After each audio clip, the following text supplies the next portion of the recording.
Hello friends, welcome back to my channel. চলে আসলাম আজকে আরেকটা নতুন ভিডিও নিয়ে। কাছে দূরে, দেশ বা দেশের বাইরে থেকে তোমরা যারা আমার এই ভিডিওটা দেখছো, তোমাদের সবাইকে আমার অন্তর থেকে অনেক ভালোবাসা।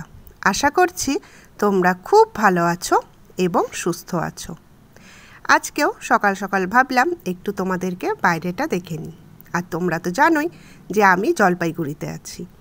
আর দেখো সকাল থেকে কীরকম মেঘলা আকাশ, তবে বর্ধমানে নাকি ভীষণ গরম পড়েছে, মামুনি ফোনে বলল। আর এখানে কিন্তু ওয়েদারটা দারুণ, তোমরা দেখতেই পাচ্ছ এখন কেমন মেঘলা মেঘলা হয়ে আছে। আর বাজছে সকাল 10টা, খুবই ভালো লাগছিল। আর এখন রেডি হয়ে গেছি, যাব একটা জায়গায়। কোথায় যাব তোমাদের সাথে তো অবশ্যই শেয়ার করব। তো চলো এখন বেরোই, পরে আবার তোমাদের সাথে গল্প করছি আর বলছি আমরা কোথায় যাচ্ছি। ঘড়িতে বাজছে 11:15 আর আমরা এই যে টোটোতে বসে গেছি আর তোমাদেরকে চারপাশটা দেখাচ্ছি। দেখো কি সুন্দর জলপাইগুড়ি, তাই না? একদম গাছে ভর্তি, চারদিকে শুধু সবুজে সবুজ। আর বর্ধমানে তো গাছপালা খুঁজেই পাওয়া যায় না, এখন এমন অবস্থা হয়েছে। আমাদের বাড়িতেই যা গাছপালা আছে, মানে আমাদের এলাকার মধ্যে আমাদের বাড়ি, জেঠুর বাড়ি, পিসির বাড়ি, মানে আমাদের 4 বাড়িতেই যা মোটামুটি গাছপালা আছে। আর আশেপাশে তো তেমন গাছপালা দেখতে পাওয়া যায় না।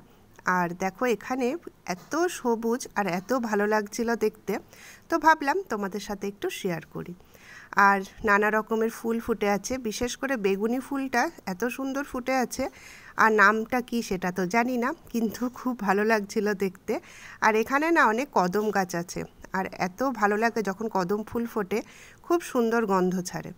আর দেখো কি সুন্দর সবুজ, আমার এত ভালো লাগে এই রাস্তাটা দিয়ে যেতে।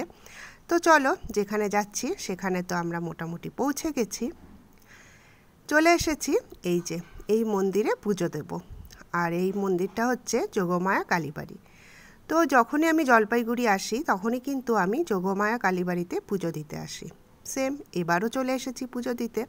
আর এখান থেকে মোমবাতি, ধূপকাঠি, তারপর মিষ্টি সব নিচ্ছি আর কি। আর এই দেখো দোকানটা একটু তোমাদেরকে দেখিয়ে দিই। তবে আগে কালীবাড়ির পাশেই এই দোকানটা ছিল, বাট এখন পাশে হচ্ছে ফ্ল্যাট, তো তার জন্য দোকানটা এখন এই দিকে চলে এসেছে, মানে অপোজিটে। আগে কিন্তু একদমই মন্দিরের সাথেই ছিল এই দোকানটা। তো তারপরে চলে এসেছি মন্দিরে। আর মন্দিরটা দেখো তোমাদেরকে একটু ঘুরিয়ে দেখিয়ে নিই। এই দেখো, আর এই মন্দিরটা হচ্ছে জলপাইগুড়ি একদম শহরের মাঝখানে। আর এখানে কারোর যদি জন্মদিন, বিবাহবার্ষিকী বা যে কোনো পুজোতে সবাই কিন্তু এখানে পুজো দিতে আসে। আমিও যখন জলপাইগুড়িতে ছিলাম তখন কিন্তু অনেক এই মন্দিরে পুজো দিতে আসতাম। ভীষণ ভালো লাগে আর মনটা এত শান্তি লাগে যে কি বলবো। এটা তো ঠিক, তাই না?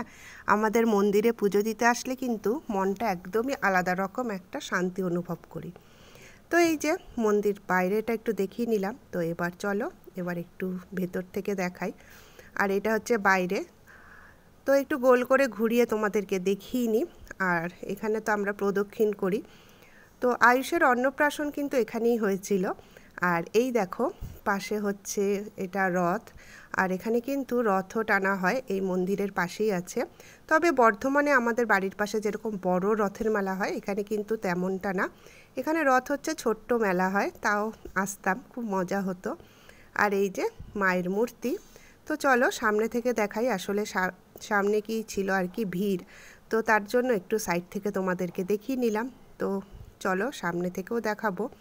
আর মায়ের মূর্তিটা এত সুন্দর, আর সুন্দর করে শাড়ি পরানো থাকে, ভীষণ ভালো লাগে। আর গয়নাগাটি পরানো আছে, আর সব সময় না মায়ের মূর্তিতে লাল শাড়ি পরানো থাকে, ভীষণ ভালো লাগে দেখতে। আর এই দেখো চারপাশে এখানেও অনেক গাছপালা আছে, আর শহরের ঠিক মাঝখানে এত গাছপালা দিয়ে মন্দির, সত্যি ভীষণ ভালো লাগে। আর চলো সামনেটা দেখাই। এখানে কিন্তু তোমরা দেখতেই পাচ্ছ সামনে একটু ভিড় আছে। এই দেখো মায়ের মূর্তি, যদিও একটু দূর থেকে তোমাদেরকে দেখাচ্ছি, কাছে যাওয়া তো যাবে না, তা যতটা পারলাম তোমাদেরকে দেখালাম। আর ছোট্টর মধ্যে মূর্তিটা এত সুন্দর, আর এই মায়ের মূর্তি কিন্তু ভীষণ ভালো লাগে দেখতে, আর খুবই জাগ্রত। মায়ের মন্দিরের পাশেই আছে এই শিবের মন্দির। তো তোমাদেরকে বলেইছিলাম এই মন্দিরের নাম হচ্ছে যোগমায়া কালীবাড়ি। তোমরা যারা জলপাইগুড়িতে থাকো কিংবা জলপাইগুড়ির আশেপাশে থাকো তারা নিশ্চয়ই এই মন্দিরের নাম জানো। আর এই মন্দিরে আসলে না অনেক বউ বর দেখা যায়। মানে বিয়ের ডেটে যদি এই মন্দিরের মানে কাছাকাছি আসা যায় বা মন্দিরে আসা যায়, প্রচুর বর বউ দেখা যায় আর এত ভালো লাগে দেখতে। তো তখন তো ভিডিও করতাম না, যদি এই সময় তো আমি দিনের বেলা এসেছি, সন্ধ্যেবেলা আসলে কিন্তু অবশ্যই তোমাদেরকে দেখাতে পারতাম। আর দেখো সবাই পুজো দিচ্ছে।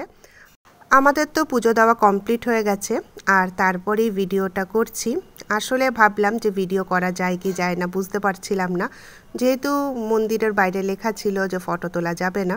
তো এখানে একজন ব্রাহ্মণ আছেন আমাদের অনেক পরিচিত, তো তাকে জিজ্ঞাসা করলাম যে ভিডিও করব কি না। তো তখন তিনি বললেন যে হ্যাঁ ভিডিও করো।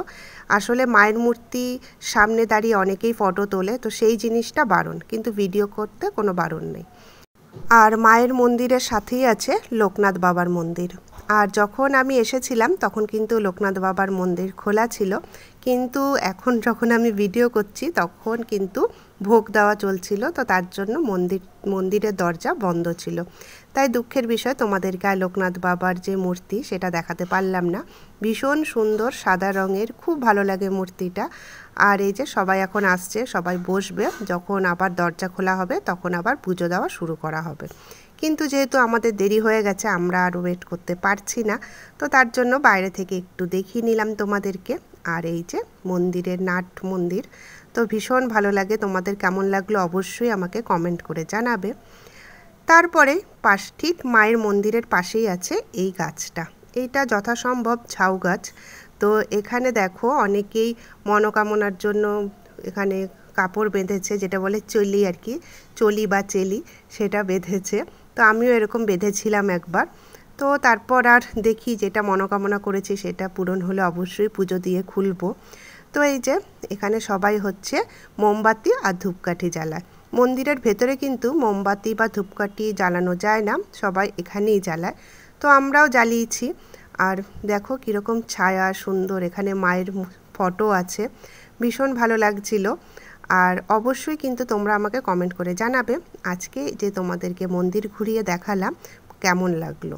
আশা করি ভালোই লাগবে, মন্দির এমন একটা জায়গা সবারই ভালো লাগে, তাই না?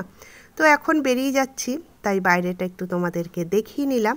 ঠিক আছে, আজ এই পর্যন্ত, আর ভিডিওটা বেশি বাড়ালাম না। পরের দিন আসছি আরেকটা নতুন ভিডিও নিয়ে। আজ তাহলে এইটুকুই।